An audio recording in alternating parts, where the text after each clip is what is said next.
Smart കിച്ചണിലേക്ക് എല്ലാവർക്കും സ്വാഗതം. ഇന്നത്തെ റെസിപ്പി പൊട്ടറ്റോ കൊണ്ടുള്ള ഒരു സ്നാക്കാണ്.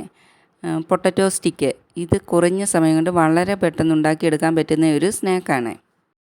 ഫ്രണ്ട്സ്, നിങ്ങൾക്ക് എല്ലാവർക്കും സുഖം തന്നെയല്ലേ? ഞാനും സുഖമായിട്ടിരിക്കുന്നു.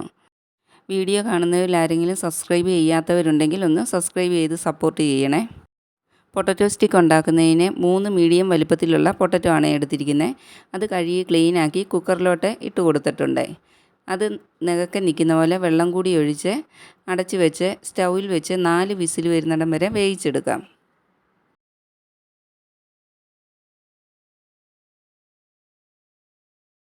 നാല് വിസിലിന് ശേഷം തണുത്തിട്ട് പൊട്ടറ്റോ എല്ലാം തൊലി കളഞ്ഞെടുത്തിട്ടുണ്ട്. ഇതേ ഒന്ന് പൊടിച്ചെടുക്കണം. കട്ടകളോ തരികളോ ഒന്നും ഇല്ലാതെ നല്ല രീതിയിൽ പൊടിച്ചെടുക്കണം. ഒരു ഫോർക്ക് കൊണ്ടോ സ്പൂൺ കൊണ്ടോ വല്ലതും നല്ലവണ്ണം അമർത്തി കൊടുത്താൽ പൊടിഞ്ഞു കിട്ടും. നല്ല വെന്ത പൊട്ടറ്റോ ആണെങ്കിൽ കൈകൊണ്ട് വേണമെങ്കിലും നല്ല രീതിയിൽ പൊടിച്ചെടുക്കാൻ പറ്റും. ഉരുളക്കിഴങ്ങെല്ലാം നല്ലപോലെ പൊടിച്ചെടുത്തിട്ടുണ്ട്. ഇനി ഇതിലേക്ക് കുറച്ച് ഇൻഗ്രീഡിയൻസ് ചേർത്ത് കൊടുക്കണം. 2 സ്പൂൺ കോൺഫ്ലവർ ചേർത്ത് കൊടുക്കാം. 1 സ്പൂൺ അരിപ്പൊടിയും ചേർത്ത് കൊടുക്കാം. അപ്പത്തിനും പത്തിരിക്കും ഒക്കെ എടുക്കുന്ന അരിപ്പൊടിയാണ് ചേർത്ത് കൊടുത്തിരിക്കുന്നത്.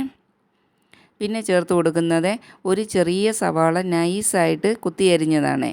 അടുത്തതായിട്ട് മല്ലിയിലയാണ് ചേർത്ത് കൊടുക്കുന്നത്. മല്ലിയില കുറച്ച് കൂടുതൽ ചേർത്ത് കൊടുത്താലും കുഴപ്പമില്ല. അതിനുശേഷം 2 ചെറിയ പച്ചമുളക് അരിഞ്ഞാണ് ചേർത്ത് കൊടുത്തിരിക്കുന്നത്. പിന്നീട് ചേർത്തിരിക്കുന്ന 1 ടീസ്പൂൺ ചില്ലി ഫ്ലെക്സ് ആണ്.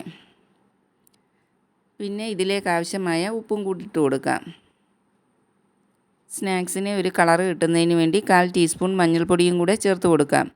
ഇനി ഇതെല്ലാം കൂടി ഒന്ന് നല്ലവണ്ണം മിക്സ് ആകുന്ന പോലെ കുഴച്ചെടുക്കണം. തവി കൊണ്ടോ സ്പൂൺ കൊണ്ടോ ഒന്നും ഇളക്കി കൊടുക്കാതെ കൈകൊണ്ട് നല്ല രീതിയിൽ ഇത് കുഴച്ചെടുക്കണം. കുഴച്ചെടുക്കുന്ന സമയത്ത് വെള്ളമയം കൂടുതലുണ്ടെങ്കിൽ 1 ടീസ്പൂൺ അരിപ്പൊടിയോ അല്ലെങ്കിൽ കോൺഫ്ലവറോ ചേർത്ത് കുഴച്ചെടുത്താൽ മതി. ഈ രീതിയിൽ കുഴച്ചെടുക്കണം. ഈ മിക്സ് കയ്യിൽ ഒട്ടി പിടിക്കാതിരിക്കാൻ കുറച്ച് ഓയിൽ കയ്യിൽ തൂത്തിട്ട് വേണം ഷേപ്പ് ചെയ്തെടുക്കാനായിട്ട്. ഞാനിത് ഒരു സ്റ്റിക്കിൻ്റെ ആകൃതിയിൽ നീളത്തിലാണ് ഷേപ്പ് ചെയ്തെടുക്കുന്നത്. ഒരു ചെറിയ ബോളിൻ്റെ വലുപ്പത്തിൽ മാവെടുത്തിട്ട് കയ്യിൽ വെച്ച് ഉരുട്ടി നീളത്തിൽ ഷേപ്പ് ചെയ്തെടുക്കുകയാണ്. നിങ്ങൾക്കിഷ്ടമുള്ള ഷേപ്പിൽ ചെയ്തെടുക്കാം.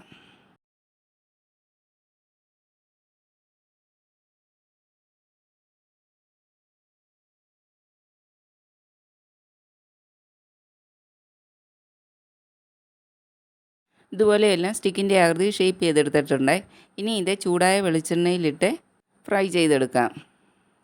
ഒരു പാൻ അടുപ്പിൽ വെച്ച് ചൂടായി കഴിയുമ്പോൾ അതിലേക്ക് വെളിച്ചെണ്ണ ഒഴിച്ചു കൊടുക്കാം. വെളിച്ചെണ്ണ ചൂടായി കഴിയുമ്പോൾ പൊട്ടറ്റോ സ്റ്റിക്ക് ഓരോന്നായിട്ട് ഇട്ട് കൊടുക്കാം. ഇട്ട് കൊടുക്കുമ്പോൾ ശ്രദ്ധിക്കേണ്ടത് ഒന്നൊന്നിനോട് മുട്ടാതെ വേണം ഇട്ട് കൊടുക്കാനായിട്ട്. കുറച്ച് ഗ്യാപ്പ് ഇട്ട് വേണം ഈ സ്റ്റിക്ക് എണ്ണയിലോട്ട് ഇട്ട് കൊടുക്കാൻ.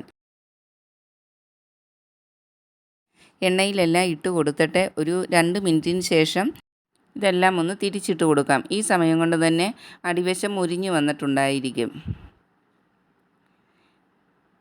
മീഡിയം ഫ്ലെയിമിൽ വെച്ച് വേണം ഈ സ്റ്റിക്ക് വറുത്തെടുക്കാനായിട്ട്, ഇല്ലെങ്കിൽ പെട്ടെന്ന് കരിഞ്ഞു പോകും.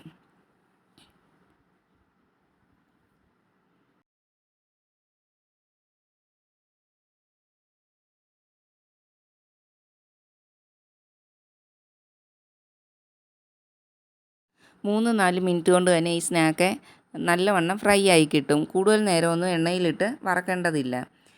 ഇനി ഇതെല്ലാം ഒന്ന് എണ്ണയിൽ നിന്നും കോരിയെടുക്കാം. പുറം നല്ല ക്രിസ്പിയും അകം നല്ല സോഫ്റ്റുമായിട്ടുള്ള ഒരു സ്നാക്കാണ് ഇത്. പ്രത്യേകിച്ച് കുട്ടികൾക്ക് വളരെ ഇഷ്ടമാണ് പൊട്ടറ്റോ വെച്ചുള്ള സ്നാക്സ്. നിങ്ങൾ ഈ രീതിയിലൊന്ന് തയ്യാറാക്കി നോക്കുമല്ലോ. വീഡിയോ ഇഷ്ടപ്പെട്ടാൽ ലൈക്ക് ചെയ്യുകയും ഷെയർ ചെയ്യുകയും സബ്സ്ക്രൈബ് ചെയ്യുകയും ചെയ്തൊന്ന് സപ്പോർട്ടും കൂടി ചെയ്യണേ.